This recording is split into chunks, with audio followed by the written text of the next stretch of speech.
லோகேஷ் கனகராஜ் வெறியனா மிகப்பெரிய காண்டில் வெளியே வந்திருக்கேன். நான் இந்த படத்துக்கு வேலூர்லேருந்து நான் இவ்வளோ தூரம் வந்ததுக்கான காரணமே லோகேஷ் மட்டும்தான்.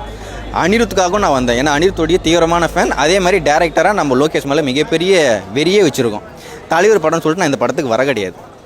ஆனால் அவர் நம்பி வந்ததுக்கு இதெல்லாம் ஒரு படம் உண்டியா அப்படின்ற மாதிரி என்னை கேட்க வச்சிட்டாப்பில். ஃபஸ்ட் ஹாஃபில் 1 hour எவன் எடுத்தானே தெரியாது. லோகேஷ் படம்னு சொல்கிறதுக்கு ஒரு மண்ணுமே இருக்காது. அப்படியே இன்டர்வெல்லில் ஒரு பேங் மூமெண்ட் போடுறா, இனிமேல் லோகேஷ் வந்துட்டான்டா, செகண்ட் ஹாஃப் ஃபுல்லாக தூக்கி சொருவிடான்ற மாதிரி தான் இருந்தது. ஆனால் செகண்ட் ஹாஃபே படுத்துருச்சு மறுபடியும். இது லோகேஷ் தான் எடுத்தாரா அப்படின்னு சொல்லிட்டு எனக்கு ரொம்பவே காண்டாக இருக்குது. படத்தில் நல்லா இருக்குன்னு சொல்கிற மாதிரி 2 சீன் இருக்கும் ப்ரோ. இன்டர்வல் நல்லாயிருக்கும். அதே மாதிரி டிஏஜிங் பண்ணி ஒரு பேங் மூமெண்ட்னு வரும், அது நல்லாயிருக்கும். மற்றபடி இதெல்லாம் நல்லா இருக்குது அப்படின்னு சொல்கிறது ஒரு மண்ணுமே இருக்காது. இப்போ சில பல கேமியோ இருக்குது, அதெல்லாம் ஆல்ரெடி எல்லாருக்கும் தெரிஞ்ச விஷயந்தான். அது பெருசாகவும் தேட்டரில் எவனுமே செலிப்ரேட் பண்ணல. நீ வந்தால் எனக்கு என்ன, வரலாம் எனக்கு என்ன அப்படின்ற மாதிரி தான் இருந்தது. உப்பர்னாவா அவர் ஏன் வந்து இப்போது இது தேவையில்லாம் ஏன் போடன்ற மாதிரி தான் இருந்துச்சு. நான் இல்லைன்னு சொல்ல மாட்டேன். இந்த ஐயோ அந்த கொடுமை ஏன் கேட்குறீங்க? இது என்ன சொன்னார்னா எமோஷன் கனெக்ட் அந்தளவுக்கு பயங்கரமாக வச்சுருக்கேன்னு சொன்னாப்புல. இந்த படத்தில் எமோஷன் கனெக்ட் சொல்லிட்டு ஒன்றுமே இருக்காது. உனக்கு ஒன்று வரலன்னா ஒன்று பண்ணாத. உனக்கு ஆக்ஷன் மட்டும்தான் வருமா, ஆக்ஷன் மட்டும் பண்ணு, நான் வேணான்னு சொல்ல மாட்டேன். வயலன்ஸ் என்னன்னா வச்சுக்க. இன்னொரு முக்கியமான விஷயம், இந்த படத்துக்கு ஏன் ஏ சர்டிஃபிகேட் கொடுத்தான்னு இதை யோசிச்சுக்கிட்டு இருக்கேன். இதில் அப்படின்னா பெருசாக இருக்குது ஏ சர்டிஃபிகேட் இந்த படத்துக்கு ஒரு மண்ணுமே கிடையாது. எதிர்பார்க்காதது தவிர எல்லாமே இருக்குது. இல்லை படம் நல்லா தான் சார் இருக்குது. விக்ரமெல்லாம் இல்லை, ஆனால் படம் நல்லா தான் இருக்குது. எனக்கு பிடிச்சிருக்கு. சூப்பர் ஸ்டாருக்கு அவருக்கு மாசம் எப்பவுமே குறையில, அதெல்லாம் பிரச்சனை கிடையாது. எல்லாமே 1000 கோடி இப்போ அதை பற்றியே பேசிகிட்டு இருக்கேன். இப்போ தான் வருஷம் 500 கோடின்றாங்க. 1000 கோடி மிஸ் ஆகிடும். பார்த்துல அதையும் மிஸ் பண்ணிடல, நாங்களே போட்டு 1000 கோடி வர வச்சிரும் ப்ரோ. கண்டிப்பாக ப்ரோ நல்லா இருக்கு ப்ரோ படம். கண்டிப்பாக 1000 கோடி எனக்கு அனுப்பிச்சு விடு ப்ரோ, நான் வச்சுக்கிறேன். 20 minutes தான் ப்ரோ படம். என்கிட்ட யார் கேட்டாலும் அதான் சொல்லுவேன். 20 minutes தான் லாஸ்ட் படம், அவ்வளோதான். மற்றதெல்லாம் ஃபர்ஸ்ட் ஹாஃப் ஓகே விட்டுருங்க. செகண்ட் ஹாஃப்ல ஃபைட் சீன்லாம் ப்ரோ. செகண்ட் ஹாஃப் முடிச்சிடலாம் ப்ரோ. ஃபர்ஸ்ட் ஹாஃப்ல ஓகே ஸ்டோரி எடுத்துட்டு போறாங்க, ஆனா அவ்வளோவா சொல்லிக்கிற மாதிரிலாம் இல்லை. செகண்ட் ஹாஃப் ஃபுல்லாமே பயங்கரம் ப்ரோ. விக்ரம் அது தனி ப்ரோ. அதெல்லாம் வந்து ஈக்குவலே பண்ண முடியாது. எந்த லோகேஷ் கனகராஜ் எந்த மூவி கூடயும் விக்ரம் ஈக்குவல் பண்ண முடியாது. அதனால இது தனி தான். நான் ஒன்று லாஸ்ட் 20 minutes வந்து காஜா பிடியை வச்சு மாஸ் பண்ணிட்டாங்க. சத்தியமாக வேற லெவலு. என்ன ப்ரோ? எல்லாமே பக்கா ப்ரோ. மோனிகா சாங்கும் பயங்கரமாக தான் இருந்தது.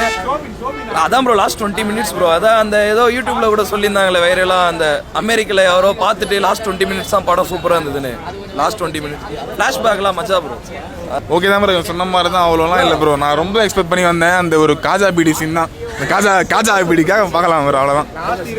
லாஸ்ட் இந்த 20 நிமிஷம் இந்த காஜா பீடி வச்சு காஜா பீடி ஓட்டாங்க, அவ்வளோதான். 1000 கோடிலாம் இல்லை ப்ரோ, அவ்வளோ அடிக்காது ப்ரோ.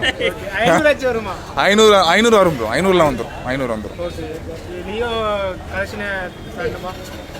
அது தெரில, அதெல்லாம் தெரில ப்ரோ. சூப்பராக இருக்குது, நல்லா இருக்குது. நாகார்ஜுனா சூப்பராக காமிச்சிருக்காங்க, செம்மையாக இருக்குது. விக்ரம் அளவுக்கு இருக்கா இந்த படம்? விக்ரம் அளவுக்கு இல்லை. ஏன் என்னாச்சு? அப்படி இல்லை, இன்டர்வல் வரைக்கும் ஒரு மாதிரியாக கொண்டு போகிறாங்க. செகண்ட் ஹாஃப் ஒரு மாதிரியா கொஞ்சம் ஒரு மாதிரி நல்லா. ஃபர்ஸ்ட் ஹாஃப்ல நிறைய பேர் உட்கார முடியலன்னு சொன்னாங்க. 2 ஹாஃபும் உட்கார முடியல. டிஹெச்சி காமிச்சிருக்காங்க, ரஜினியை பங்கமாக காமிச்சிருக்காரு, செம்மையாக இருக்குது. அதில் 20 வருஷத்துக்கு முன்னாடி பார்த்த ரஜினி மாதிரியே இருக்காரு, நல்லா இருக்குது. படம் நல்லா இருக்குது. நம்ம தலைவருக்கோசம் தான் வந்தோம். அது பிரமாதமாக இருக்குது, நல்லா இருக்குது. எப்படி எல்சி கனெக்டிவா? எல்சி கனெக்டிவ்னா அந்த வாட்ச் தான் சொல்லணும். அவர் அதை தான் எத்தாந்துருக்கிறாரு. எல்லாத்துலேயுமே அந்த காலி பண்ணுறது அதிகமாக இருக்குது, வைரன்ஸ் அதிகமாக இருக்குது. எக்ஸ்பெக்ட் பண்ண நல்லா எதுவும் இல்லை, அபோவ் ஆவரேஜ் தான். அட்லீஸ்ட் விக்ரம் கொஞ்சம் மேட்ச் ஆகணும் பார்த்தா, அந்த அளவுக்கு இல்லை. இல்லை வராது. ஸ்டோரிலாம் நல்லா இருக்குது, எல்லாமே கண்டிப்பாக நல்லா பண்ணியிருக்காரு. அவரை பற்றி லொகேஷனை பற்றி என்ன சொல்கிறது, நல்லாவே பண்ணுவார். இல்லை டிஃப்ரெண்ட்டாக பண்ணிருக்கு, நல்லா தான் இருக்கும். அவர் பண்ணுற பண்ணலாம் நல்லா இருக்கும். நல்லா இருக்கு ப்ரோ. எக்ஸ்பெக்ட் பண்ண அளவுக்கு இருக்கா ப்ரோ? எக்ஸ்பெக்ட் பண்ண அளவுக்கு இருக்கு ப்ரோ. எப்படி பண்ணியிருக்காரு? நல்லா பண்ணியிருக்காரு ப்ரோ. கிளைமேக்ஸில் எப்படி இருந்தது? கிளைமேக்ஸ் நல்லா இருந்துச்சு. ரொம்பவே சூற மொக்கங்க. 1000 கோடி அடிக்கும்னு சொல்லிட்டு நீங்கள் வேறு 500 ரூபாய் ஆகுது. நான் அடித்து சொல்கிறேன், அவருடைய முந்தைய படத்துடைய ரெக்கார்டியே இந்த படம் பிரேக் பண்ணாது. அடிச்சு சொல்கிறேன் ப்ரோ. விக்ரம்லாம் கிட்ட கூட போக முடியாது ப்ரோ. நீங்கள் வேறு விக்ரம்லாம் நம்ம அதனுடைய தீவிரமான ஃபேனல். விக்ரம்லாம் அடிச்சிக்கவே முடியாது. அவருடைய கெரியர் பெஸ்ட்டுன்னா அது விக்ரம் தான், நான் இல்லைன்னு சொல்ல மாட்டேன். அதுக்கடுத்து லியோ, இது எந்த இடத்துல சேகர்னு எனக்கு தெரியல, அது விட்டுருங்க. இந்த படம் ஆக்ஷன் படம் சொன்னார் இல்லையா, இது ஃபுல் அண்ட் ஃபுல் ஆக்ஷன் படம். ஆக்ஷன் சீக்வன்ஸ் எங்கே இருக்குன்னு அவர் சொல்லி ஆகணும் எனக்கு. இது என்ன ஆக்ஷன் சீக்வன்ஸ் இதில் இருக்குது? ஒரு மண்ணுமே கிடையாது. லாஜிக்னு சொல்லிட்டு ஒரு மயிரும் கிடையாது. இஷ்டத்துக்கு நீ என்ன எடுப்பேன் பார்த்துக்கணுமா? லோகேஷ் மேலாம் குறை சொல்ல மாட்டேன். அவர் என்ன பிரச்சனைனா அவருக்கு டைம் இல்லை. 2 வருஷம் டைம் எடுத்து ஸ்கிரிப்டுக்கு என்ன அப்புறம் இல்லை லியோ முடிச்சாப்புல ஒன்றே இதுக்கு போயிட்டாப்புல. நீ ஸ்கிரிப்ட் டெவலப் பண்ணி 2 வருஷம் டைம் எடுத்துக்க, அப்புறமா படம் பண்ணு. எதுக்கு நீ வருஷம் படம் பண்ணு போயினுங்கிற? எவனா கேட்டானா உன்னை மேலே நம்பிக்கை வச்சிருக்கேன்னா நல்ல படம் கொடுப்ப அப்படின்னு நம்பிக்கை இருக்குல்ல. இது ஒரு படமா கொடுத்த காசு பார்த்தா ப்ரோ? நீங்கள் வேறு நான் அதான் புலம்பிக்கிட்டு இருக்கேனே. இன்றைக்கி இப்போ இந்த படத்துக்கு 4750 ரூபா செலவு. நம்ப மாட்டீங்க, டிக்கெட் மட்டும் 2750 ரூபா பே பண்ணியிருக்கேன். பெட்ரோல் வரதுக்கு 2000 ரூபா. இப்போ நான் செலவு பண்ணது எவன் திருப்பி கொடுப்பான்? நீ ஆடியன்ஸாக எனக்கு உள்ளே வர எனக்கு இந்த நம்பர் மேலாம் நம்பிக்கை இல்லை. 200 250 ரூபா கொடுத்துட்டு வர ஆடியன்ஸ் தான் முக்கியம்னு சொன்னல. இப்போ நான் செலவு பண்ண காசு எவன் கொடுப்பான்? என்ன நீ ஃபுல்ஃபில் பண்ணல. ஏன்னா நான் உன்னை நம்பி வந்தால் ஏமாற்றி விட்டேன். உனக்கு மனசாட்சின்னு ஒன்று இருந்தால் இந்த வீடியோ அவர் பார்த்தாருன்னா தயவு செஞ்சு அந்த பணத்தை திருப்பி கொடுத்துட சொல்லுங்கள். ஏன்னா அவர் 50 கோடி சம்பளம் வாங்கியிருக்காப்புல. அவருக்கு அது பெருசாக தெரிய இருக்கலாம். ஆனால் இந்த 4750 ரூபா எனக்கு ரொம்ப பெருசு. முடிஞ்சால் திருப்பி கொடுத்தா நான் சந்தோஷப்படுவேன். எனக்கு ரஜினிக்கும் இவருக்கு செட் ஆகலை. ஏன்னா ரஜினியோடைய வயசுக்கு லோகேஷோடைய விஷன், அவருடைய ஆக்ஷனில் அவருடைய ஐடியா இருக்கும் இல்லையா, அதெல்லாம் பண்ணுறதுக்கு அவரால் முடியாது. அப்படி இருக்கும்போது நீ போகக்கூடாது. இல்லை சார் உங்களை வச்சு என்னால் நான் நினச்ச படம் பண்ண முடியாது, நீங்கள் வேறு என்ன வச்சு பண்ணிக்கங்க. நான் என்னோட இப்போது இந்த படம் ரஜினி குறுக்க வரலன்னா ஒன்றும் இல்லை, கைதி 2 ஸ்டார்ட் ஆகிருக்கும், இல்லை விக்ரம் 2 போயிருப்பாப்புல. சம்மந்தமே இல்லாமல் கூட எங்கேயோ இருந்தவனை கூட்டின்னு வந்து எனக்கு ஒரு படம் பண்ணுறா அப்படின்னு சொன்னால் இந்த மாதிரி தான் வரும். இப்போ கூலின்னு எவ்வளோ நம்ம ஐப்பானோம். என்ன படம் இது? எல்சிலாம் அது இருந்தது ஒரு ஐப்பு, அதை விட்டுருங்க. ஆனால் எல்சிலாம் கனெக்ட் ஆகலை. அனிருத்தோடைய ஒர்க்குமே இந்த படத்தில் பெருசாக இல்லை ப்ரோ. அந்த பவர் ஆஃப் சாங் வரும், அந்த இடம் மட்டும்தான் உங்களுக்கு பயங்கரமாக தெரியும். மற்றபடி இப்போ விக்ரம் படம் அந்தளவுக்கு பயங்கரமாக இருக்குன்னா பேக்ரவுண்ட் ஸ்கோர் சூப்பராக இருக்கும், ஒரு கேரக்டருக்கும் பயங்கரமாக இருக்கும். ஆனால் இதில் பெருசாக இருக்காது. அதில் 100 முக்கியமாக 100 நாளா ப்ரோ? நீங்கள் வேறு இந்த தேட்டர்லேயே இந்த படம் இன்னும் 2 நாள் ஓடுமான்னு எனக்கு தெரியல. எடுத்துகிட்டு வாட்டு கூட போட்டுருவாங்க, வேறு விஷயம் விட்டுருங்க. இதில் இன்னொரு முக்கியமான விஷயம் என்ன அப்படின்னு பார்த்தீங்கன்னா, இப்போ விக்ரம் 2ல் அதுலேயும் கேமியோஸ் இருக்கும், அதை விட்டுருங்க. இப்போ ஏஜென்ட் டீனா ஒரு சாதாரணமான ஒரு கேரக்டர், அது எந்த அளவுக்கு ஒரு தேட்டர் செலிப்ரேஷன் மூமெண்ட்டாக இருந்தது. அந்த மாதிரி இதுலேயும் ஒரு பொண்ணு வரும். ஆமாம், இவன் அது கண்டுபிடிச்சிடுவீங்க, ஐயோ அதான்டா பண்ண போகிறா அப்படின்னு சொல்லிட்டு அதுவுமே செலிப்ரேட் பண்ணுற மாதிரி இருக்காது. இதெல்லாம் ஏன்டா எடுத்தீங்க அப்படின்ற மாதிரி தான் இருக்குது. பயங்கரமாக இருக்க படம். தலைவர் பயங்கரமாக இருக்காரு. தலைவர் ஃபர்ஸ்ட் ஆஃப் இப்போ தான் ஃபர்ஸ்ட் ஆஃப் தான் பார்த்துருக்கோம். ஸோ செகண்ட் ஆஃப் பார்த்தோடனே தெரியும். அதை சொல்ல முடியாது, செகண்ட் ஆஃப் பார்த்தோடனே தான் சொல்ல முடியும். ஃபர்ஸ்ட் ஆஃப் வரையும் ஓகே, இன்ட்ரோ எல்லாமே பக்காவாக இருந்தது. செகண்ட் ஆஃப் பார்த்தோடனே தெரியும். ஃபர்ஸ்ட் ஆஃப் சூப்பராக இருந்துச்சு ப்ரோ. கண்டிப்பாக பாருங்கள், தேட்டருக்கு வந்து பாருங்கள். தலைவரோட ஆக்ஷன் தான் மெயினாக இதில்.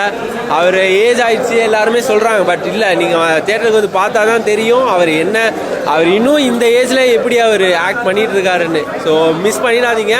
Interval scene don't miss it. தேட்டருக்கு தான் வந்து பார்க்கணும். நீங்கள் எக்ஸ்பெக்ட் பண்ணாலும் கண்டிப்பாக இருக்குது ப்ரோ. நீங்கள் கண்டிப்பாக வாங்க. தலைவர் உங்களை டிசப்பாயிண்ட் பண்ணவே மாட்டார், அவர் என்றைக்குமே பண்ணதில்லை. ஸோ நீங்கள் வந்து கண்டிப்பாகவே பாருங்கள். புரியல? ஆமாம், அதெல்லாம் லிட்டரலாகவே கூஸ் பம்ப்ஸ் தான் ப்ரோ. ஸோ லைக் எனக்கு அப்போ மூமெண்ட்டில் கூஸ் பம்ப்ஸ் அப்படியே வந்துச்சு. என் ஃப்ரெண்டு கூட அவன் அதை பார்த்துட்டு இருந்தான். ஸோ நீங்கள் தேட்டருக்கு கண்டிப்பாக வாங்க. ஸோ மிஸ் பண்ணிடாதீங்க. வேறு எந்த ரிவ்யூஸுமே கேட்காது. லைக் நீங்கள் வந்து பாருங்கள், இட்ஸ் தேட்டர் மூவி தான். நீங்கள் வந்தால் தான் அந்த ஃபீல் உங்களுக்கு தெரியும். ஃபர்ஸ்ட் ஒரு மாதிரி பரபரன்னு போயிட்டுருக்கு, சூப்பராக இருக்குது. இன்ட்ரோல் வந்து செம பீக்காக இருந்துச்சு. எஸ், அது சொன்ன மாதிரியே தான். அந்த மாதிரி தலைவரோட எனர்ஜி வந்து படம் ஃபுல்லாகவே கொடுத்துருக்காரு. ஸோ நான் எக்ஸ்பெக்ட் பண்ண மாதிரி தான் கண்டிப்பாக இருக்குது. ஸோ இன்டர்வல் ட்விஸ்ட்டு நல்லா இருந்துச்சு. அது ஒரு மாதிரி சூப்பராகவே இருந்துச்சு. நம்ம ஜேர்னிலாம் பார்த்துருப்போம் இல்லையா, நிறைய படத்தோடைய ரெஃபரன்ஸ்லாம் போட்டு ஒரு மாதிரி சூப்பராக பண்ணியிருந்தாங்க. ஒர்க்காக இருக்குது வரைக்கும் சூப்பராக இருக்குது. ஸோ நம்ம என்ன சொல்ல, எக்ஸ்பெக்ட் பண்ணாத அளவுக்கு பங்கமாக பண்ணியிருக்காரு லோகேஷ் கனகராஜ் சொன்ன மாதிரி. இன்ட்ரோல் பிளாக் சீன் எல்லாமே சூப்பராக பண்ணியிருக்காங்க. செகண்ட் ஹாஃபில் தான் தலைவரோட அந்த வில்லனி சேர்த்து கொண்டு வராங்கன்னு தெரிஞ்சிச்சு. ஸோ அதில் தெரிஞ்சிடும் எப்படின்ட்டு. அதை விட 100 மடங்கு அதிகமாகவே இருக்குது. கண்டிப்பாகவே பார்க்கலாம். ரொம்ப சூப்பராக இருக்குது. ஸ்க்ரீன் ப்ளே எல்லாரோட ஆக்டிங்குமே, யாருமே ஓவர் ஆக்டிங் அந்த மாதிரிலாம் இல்லை. எல்லாருமே பக்காவாக எப்படி இருக்குமோ அந்த மாதிரி தான் இருக்குது. சாங் எல்லாமே சூப்பராக இருக்குது. எல்லாமே பக்காவாக பிளேஸ்மெண்ட்டில் இருக்குது. அது எக்ஸ்பெக்ட் பண்ணவே இல்லை ப்ரோ. பயங்கரமாக இருந்தது. அதான் சொல்கிறேன், அந்த ஸ்டார்டிங்லேருந்து இப்போ இன்டர்வல் இருக்குமே, இப்போ இன்டர்வல் ஏன்டா விட்டாங்கன்ற அளவில் ஃபீல் ஆகிடுச்சு அந்த இன்டர்வல் சீனோட. 1 மணி நேரத்துக்கு மேலே என்ன ஓடுதுன்னே தெரியல. லோகேஷ் படம் மாதிரியே இல்லை, எவனோத்த டைரக்ட் பண்ண மாதிரி தான் இருந்தது. மேபி ரத்னகுமார் டைரக்ட் பண்ணியிருப்பார் போல இருக்குது உள்ளே வந்து படம். அப்புறம் இன்டர்வலில் பேங்கு, எப்பயுமே இன்டர்வலில் நம்ம லோகேஷ் ஒரு பயங்கரமான சம்பவத்தை பண்ணுவார் இல்லையா, அதை பண்ணிட்டாப்புல. ஆனால் அந்த இன்டர்வல் பார்க்குறதுக்காக ஒரு 1 மணி நேரம் பல்ல கடிச்சுன்னு பார்க்க வேண்டியதாக இருக்குது. எதுக்கு ஓடுதுன்னே தெரியல. அதில் குறிப்பாக நம்ம நாகார்ஜுனா அவருடைய கேரக்டர் பார்க்க ரொம்ப ஃபன்னாக ரொம்ப நல்லாவே பண்ணியிருந்தாப்புல. ஆனால் நம்ம சத்யராஜுக்கும் நம்ம சூப்பர் ஸ்டாருக்கும் எமோஷன் காட்டி சொல்லணும் எதுவுமே இல்லை. அவங்க 2 பேர் ஃப்ரெண்டுன்னு இருக்காங்க, நான் இல்லைன்னு சொல்லலை. ஆனால் அவங்க 2 பேருக்குள்ள என்ன மாதிரி ஒரு பாண்டிங் இருக்குது அப்படின்றத செகண்ட் ஹாஃபில் தான் காட்டுவாங்கன்னு நினைக்கிறேன். எந்த ஒரு எமோஷன் கனெக்ட்டும் இல்லை. நம்ம லோகேஷ் சொல்லியிருந்தாப்புல இந்த படத்தில் நான் எமோஷன் கனெக்ட் ரொம்ப வச்சிருக்கேன் அப்படின்னு சொல்லிட்டு நம்புவோம். நான் நம்பிக்கிட்டு இருக்கேன், தெரில, நான் படம் பார்த்துட்டு சொல்கிறேன். கண்டிப்பாக. ஆனால் ஃபஸ்ட் ஹாஃப்லேயே பெருசாக ஒன்றும் இல்லை, செகண்ட் ஹாஃபில் என்ன இருக்குன்னு தெரியல. பெரும்பாலும் நம்ம ரஜினி படங்களை ஆக்ஷன் சீக்வன்ஸில் பெருசாக எதிர்பார்க்க முடியாது. ஏன்னா அவர் நின்றுக்கிட்டு இருப்பாப்பில் வருவானுங்க இப்படி உணர்வு போய்டும். அதே மாதிரி தான் இருக்குது. இப்போ லோகேஷ்க்கும் நம்ம தலைவருக்கும் அந்தளவுக்கு செட் ஆகலையே அப்படின்ற மாதிரி எனக்கு தோணுது. ஏன்னா அவருடைய விஷனுக்கு இவரால் எதுவும் பண்ண முடியலன்ற மாதிரி எனக்கு ஃபீல் ஆகுது. நான் செகண்ட் ஹாஃப் பார்த்துட்டு நான் சொல்கிறேன். ஃபர்ஸ்ட் ஹாஃப் வந்து லோகி படம் மாதிரியே இல்லை. ஃபர்ஸ்ட் ஹாஃப் வந்து 1 மணி நேரம் 25 நிமிஷம், அதில் 1 மணி நேரம் லோகி வாடே இல்லாமல் இருக்குது. லாஸ்ட் 25 நிமிஷம் மட்டும் தான் நல்லா இருக்குது. அதுவும் இல்லாமல் லோகிக்கும் ரஜினிகாந்துக்கும் அந்த காம்பினேஷன் வந்து செட்டே ஆகல. இதுக்கு முன்னாடி எடுத்த படத்தில் லோகி வந்து ஓரளவுக்கு நல்லா பண்ணியிருந்தார். லியோவில் செகண்ட் ஹாஃப் கொஞ்சம் ஒரு மாதிரியாக இருக்கும். ஆனால் அதில் ஃபர்ஸ்ட் ஹாஃபே ஒரு மாதிரியாக இருக்குது. செகண்ட் ஹாஃப் எப்படி இருக்க போதுன்னே தெரியல. எதிர்பார்த்த அளவுக்கு இல்லைன்னு சொல்ல முடியாது. ஆனால் ஹைப்பாக வந்தவங்களுக்கு இந்த படம் வந்து சத்தியமாக செட் ஆகாது. ஓவர் ஹைப்பாக வந்தவங்களுக்கு இந்த படம் வந்து செட் ஆகாது. நார்மலாக ஒரு ஃப்ரீ மைண்டடாக இந்த படத்தை வந்து பார்க்கலாம், ஓகே அப்படின்ற அளவுக்கு இருக்குது. மற்றபடி ரொம்ப பூஸ் பம்ப்ஸ் ஆகி அந்த மாதிரி இல்லை. லாஸ்ட் அந்த இன்டர்வல் போர்ஷன் ரொம்பவே சூப்பராக ஃபிட் ஆகிருக்கு படத்தில். அணி ஓரளவுக்கு ஃபர்ஸ்ட் ஹாஃப் ஓரளவுக்கு முட்டு கொடுத்துருக்காரு. செகண்ட் ஹாஃப் பார்க்கணும் என்னன்னு. ஏன்னா அணி இருந்தால் எப்படியும் படம் வந்து ஹிட் ஆயிரும். ஏன்னா ஜெயிலர்லாம் அணி தான் காப்பாற்றி விட்டாரு, தெரிஞ்சது தான். ஸோ இந்த படத்தில் அணியோட இது வந்து நல்லாவே ஒர்க் ஆகிருக்கு. இருந்தாலும் கொஞ்சம் ஒரு சில இடத்துல மிஸ் ஆகுது, அவ்வளோதான். மற்றபடி ஃபர்ஸ்ட் ஹாஃப் ஓகே, அவ்வளோ ஓகேன்ற அளவுக்கு மட்டும்தான் இருக்குது. செகண்ட் ஹாஃப் பார்க்கலாம். ஃபர்ஸ்ட் ஹாஃப் ஃபுல்லாக சஸ்பென்ஸாக இருந்துச்சு. ரஜினி எல்லார் ஆக்டிங்கும் சூப்பராக இருந்துச்சு. செகண்ட் ஹாஃப் ஃபுல்லாக சஸ்பென்ஸ் ரிவீல் பண்ண வெயிட்டிங். ரஜினியை மட்டும்தான் எதிர்பார்த்து வந்தோம். மாசா காமிச்சிருக்காங்க, செம்ம. Full of suspense. அந்த எல்சியூவோட கான்செப்ட் அப்படியே இருக்குது, சூப்பராக இருக்குது. அதுதான் மாசே, ரஜினி மாசா இருக்கு. படம் நல்லா இருந்தது. செகண்ட் ஹாஃப் ரொம்ப நல்லா இருந்தது. ஃபர்ஸ்ட் கொஞ்சம் நீங்கள் சமாளிக்கணும். Second half super.